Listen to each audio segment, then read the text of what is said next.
Johnson. I'm an art director at EPIC Games. I'm here with Kevin Lanning, who's character art lead at EPIC, and Mike Kime and Mark Morgan, who are both senior character artists at EPIC. Speaking of EPIC, we've been around for over 20 years now, making games and also the technology that we and lots of other people use to make their games and related products. We're the guys who make Unreal Engine. So Unreal Engine 4, you may have seen our most recent GDC real-time infiltrator demo that just came out this year. That was us, and of course a whole bunch of other amazingly talented folks at EPIC contributed to that. That's a lot of us who are speaking here today worked on that. And EPIC itself is responsible for a lot of kind of popular game franchises that you might be familiar with in this day and age. Games like Unreal, Unreal Tournament, Gears of War, Infinity Blade, and so on. When you get right down to kind of the nuts and bolts, the nitty-gritty of like how we really evolve our process, it comes down to two main concepts. The first one is people, right?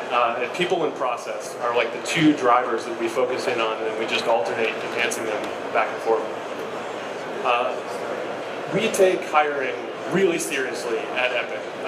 It's something that we, sorry about my earpiece here, it keeps falling off.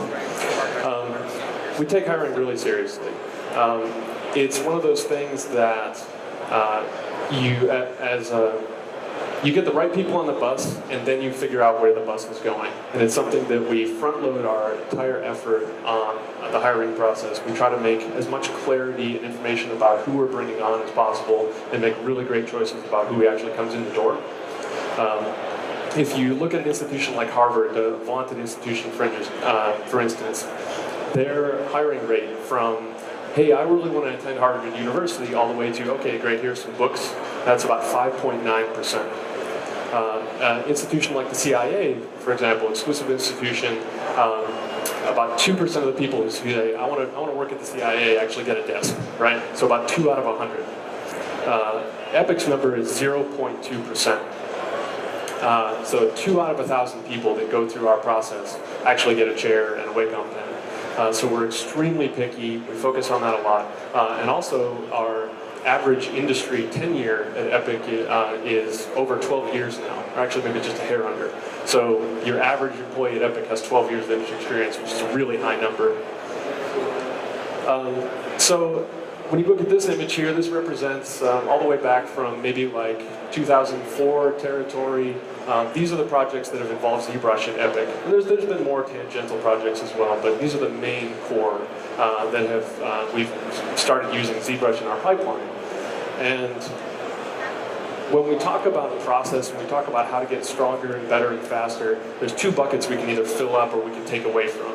There's the quality bucket, right, which is something that we're known for. We try to push real-time rendering to its absolute maximum. We try to get our models with the craziest amount of detail, the sickest rendering quality, the highest visuals.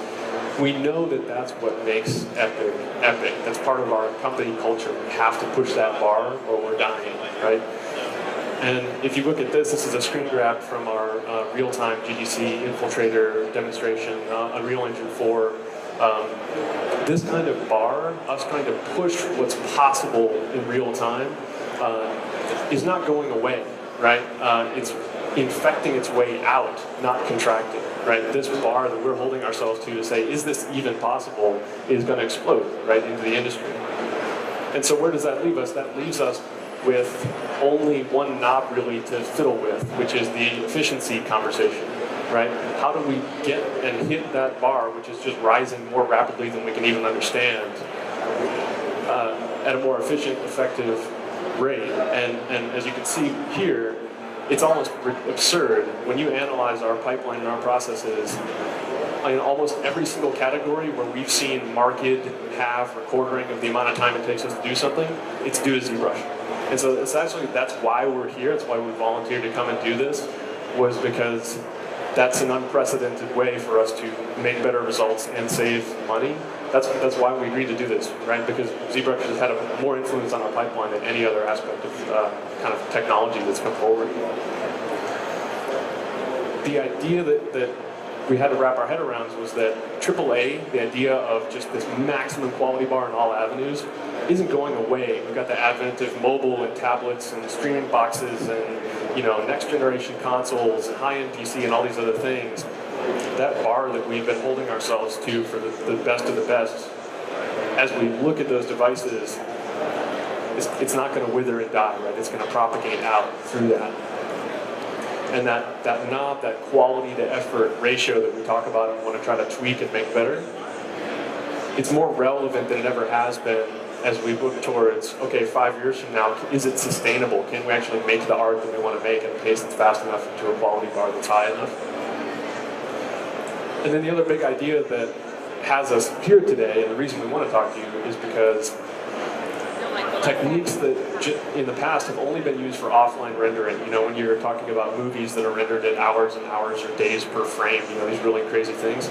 With the advent of Unreal Engine 4 and this next generation of game technology and next generation consoles, for the very first time, those same exact concepts that people would use to build the content for those types of applications are 100% directly relevant to working in real time. You might make a coarser approximation of those things at 30 frames a second or 60 frames a second, but it's the same techniques. And ZBrush is the bridge software that understands that we have to be able to create that art and that content that can be 200 million polygons or whatever it is, something that can sustain the highest of the high end. And ZBrush says, oh, and I understand that you might want to use it at 60 frames a second. And ZBrush is really representative of the only type of kind of bridge software that says, I understand both of those and connect them, because that's the future of our industry, and certainly the future of how real-time technology is marching forward. So what we're going to talk about today, Kevin's going to go through kind of the history of our use of ZBrush through the ages. Got some really, really cool images from back in the day, pre-ZBrush, all the way through Gears of War series, and also their Infiltrator demo in Fortnite.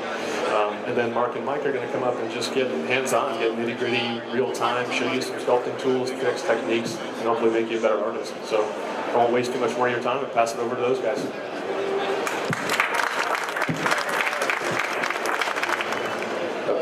So that's what I was saying. My name is Kevin Lanning. I'm lead character artist over at EPIC Games. I've been at EPIC for about 10 years now. Working through the Heroes of War franchise all the way up to our latest Unreal Engine 4 Infiltrator demo. And what I wanted to talk to you guys today about was the history of our character pipeline and how ZBrush has influenced and continues to influence it. So just a brief history.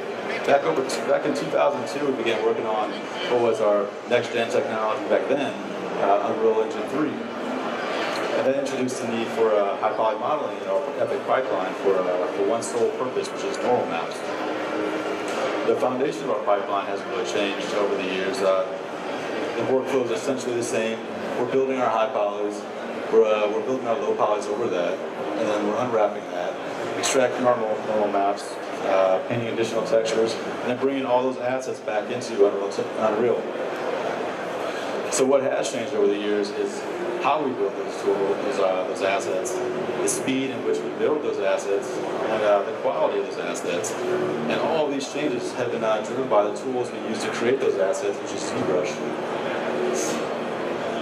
So prior to integrating ZBrush into our pipeline, we pretty much used 3D Studio Max to model everything, DPP to unwrap, Photoshop to texture, and then brought all that stuff back into Unreal. This is some early sub-D modeling. Back then we were basically sculpting everything in vert by vert, pushing and pulling every single detail, wrinkle, ding, etc. Us being not only a game developer, but we also license engines for other game studios, we wanted to showcase the engine as much as possible, so we wanted to pump in as much details as possible as we could to show it off. And here's this Berserker game.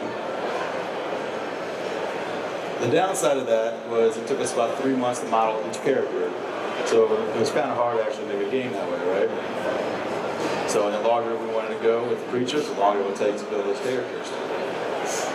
So back in 2004, we introduced ZBrush into our pipeline working on Gears of War 1.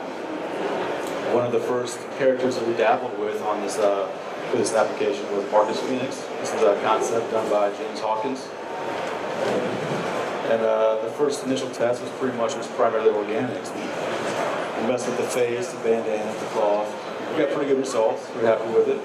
So we wanted to push it a little further. And we went with this corpse concept from Gears of War 1, which is guys about the size of a building, just to see how far we could push it. Here's the model fleshed out in 3 Studio Max that we broke up into individual files based on the size. We brought those pieces into ZBrush. So here's our second test. This is back in 2004, 2005, of the corpse. So as you can see, we were getting the detail that we wanted. We bring everything back into 3 Studio Max and compose it together to build our high poly armor over and build our low poly on. And here it is in game in Unreal Engine 3. So our pipeline shifted. It wasn't solely Max for our modeling pipeline. It was Max and ZBrush, the polygon cruncher, to pump out the optimizers meshes. And the awesome thing about it was after integrating ZBrush into our pipeline, our asset creation time got cut in half from 3 months to about a month and a half. Here's some more assets that we ran through the pipeline for Gears of War 1. And here's an image of Theron Guard on your left in game Unreal Engine 3, just to showcase how much detail we were able to extract from the neural map and show off in our engine. In 2006, ZBrush had pretty much become a staple of our character pipeline. I'm working on Gears of War 2. We saw that we used ZBrush more and more, especially with the releases that Pixelogic constantly pumps out. We spent more and more time in ZBrush and we're becoming way more efficient. Here's a couple turntables of some Gears of War 2 models. This is the Kansas. The environment model was done by Kevin Johnson. But pretty much every aspect of this character was decked out in ZBrush. Here's another one, the Scourge from Gears 2.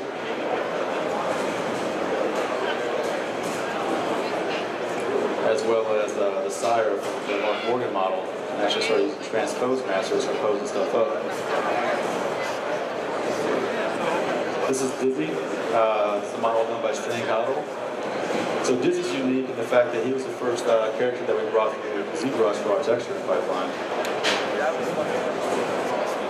And here he is in game. We also started using ZBrush on our animation side too, to help aid in some of the neural blends and facial animation. What we do is we pose up the character, we would sculpt in the proper details, the crow's feet, the jugular, the veins, etc. And then we blend those in on animation in game. On the far left, you have the head in game with nothing turned on. On the far right, we have everyone's turned on. As you can see, in the middle version, we have the jugular vein popping when you scream. We got veins popping on the forehead, wrinkles coming in to proper play. So ZBrush became not only a modeling addition to our pipeline, but it was hidden texture and animation as well. That's what we were on during Gears of War 2. Let's talk about boss monsters. ZBrush allowed us to go even bigger for our boss fights. This is the Leviathan concept done by Chris Burnham over at EPIC. And just to show you kind of scale and like the supremacy of this guy, you'd be on a barge in the caverns, and this huge Leviathan fish would come up out of the water every now and then you see the tentacles come out. These things would actually come down and tackle your boat and try to drown it. And then eventually it would take hold of the front end of your boat, the barge, to where you're fighting within the cavity of the mouth. You find these tentacles in the inner mouth. So this is all fleshed out and maxed, but all the beauty came into it from ZBrush. If we had to redo this today, 100% of that would have been done in ZBrush. Just close-up shot of that mouth. Close-up shot of those tentacles that were coming down the barge.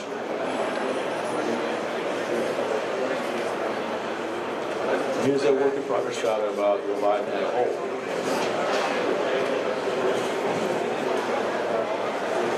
We used a lot of HD geometry back then on this guy since he was so big. And then one last boss fight that we did was the ending of Gears of War 2. This is the Lambent group map, concept art by James Hawkins. And the backstory on this creature was it started out as the original green map right here, got infected by Lambent, started infesting and mutating into what you see over there on the far right. And then the boss fight would be your helicopter flying around all this monster, and you have to fight the tentacles and all that. And there he is, all posed up in ZBrush. Just to give you a sense of scale of this guy, you can see Marcus Phoenix on the bottom right, standing on the rock. Moving forward to Gears of War 3, we streamlined our asset creation down to about a month with just utilizing the new features that ZBrush always comes out with, and just streamlining our own pipeline as well. Here's a turntable of Chris Wells' model of Anya. And just about every aspect of these characters moving forward have been put by ZBrush. There's Marcus Phoenix, Gears of War 3. Train. There's Dominic. Barry, and lastly Jace. This one is done by Mike Kahn. This is Savage Drone. We wanted to show you this guy because he banged this thing out in like 2 weeks. Just the amount of detail he was able to cram in that amount of time was definitely due to the applications like ZBrush. We're also starting to use ZBrush on our posing for our box art covers, for our magazine covers, etc. There's a couple other poses done by Chris Wells. And not only that, but we're actually using ZBrush for our collector edition statues now. So pretty much everything's going through ZBrush nowadays. Seems to be the trend. Here's a high quality render of within ZBrush of Marcus Phoenix. Posed up.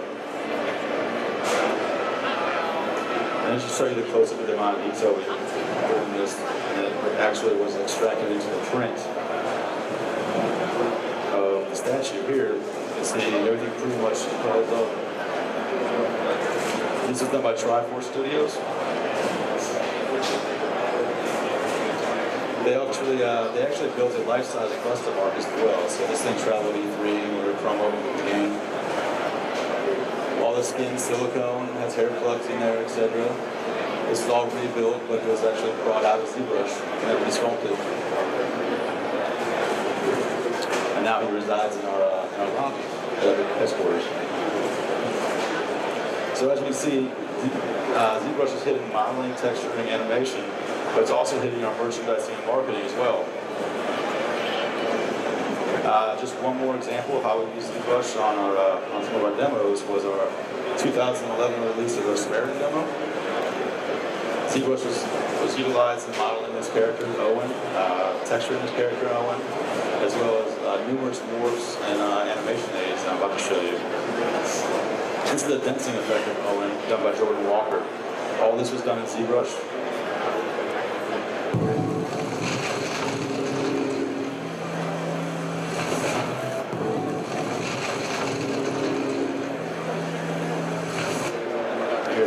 Still of that.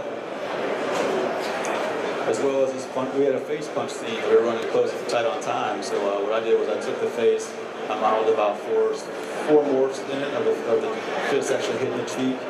Then we kicked that off to the animators to play with. And here that is in real time as well.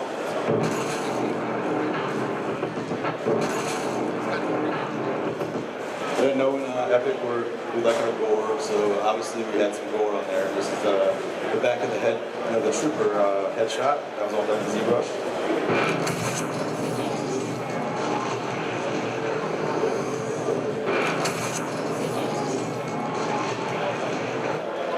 So moving forward to some of our more current projects with Fortnite, what we're seeing ZBrush become a major player in more of the pre-production, as I was mentioning in some of the earlier talks today. We're seeing ZBrush go back and forth to 2D and 3D quite a bit nowadays. This is the early concept of where Fortnite was originally going. It's far from it now. But what we did was we had a 2D concept done by James Hawkins, and quickly just stuck in this quick proto mesh just to get something in the game or in 3D. Our director wanted to shift the styles on the fly, so we just took that head and just modified this in about a day, and hand that out to the concept artist to kick off some of these. So as you see, we're going back and forth with 2D artists, 3D artists quite a bit nowadays, utilizing ZBrush. Here's another example where it went. And then Ben Schaefer actually hit the final style for this game. And so we took that last model I showed you and modified that to hit that in about a week. Here's a close-up of the husk. And these characters were banged out about 2 weeks, so just the level, it all depends on the scale of the characters and the amount of detail on the characters. This is right about when Dynamesh came out, so that obviously sped us up quite a bit as well. And as well as clay polish. Played a huge factor in the styling of these characters. So now we're seeing ZBrush hit pretty much every single department across the board at EPIC, except for HR and legal. But besides that, it's pretty much everywhere. Just want to go in and talk to you about our most recent project. This is our Unreal Engine 4 Infiltrator demo. Talk about the pre-production of this guy. This is the early concept by James Hawkins, just to get something kicking. We built a couple program meshes for this in ZBrush fairly quickly. And what we do with this is we actually decimate it, unwrap it in ZBrush, and then bring it back into Max and hand it off to the riggers to give them game. We'd also go back and forth and give the concept artists breakout shots to deck out detail for us and to help them alongside with working with the final concept. It's done by James Hawkins as well. Here's a close-up shot of the helmet. This helmet was one of the first meshes that we started playing with more of hard surface elements within ZBrush. We used quite a few assets on that upper panel to boolean out. To achieve something like that. And this is something we're still playing with quite a bit. We're seeing ZBrush become more and more of a factor in the hard surface than obviously. Here's a couple of high-res versions of the final soldier. And there he is in game in Unreal Engine 4. So just a quick recap of how ZBrush has influenced us in our pipeline. What used to take us 3 months to build has now taken us down to a month or less utilizing ZBrush. Where ZBrush used to be just a modeling program, we're seeing it hit all aspects of our pipelines at EPIC. And so moving forward with R6, it's only going to be more, right? So with that, I'd like to lead into Mike Kimes' talk.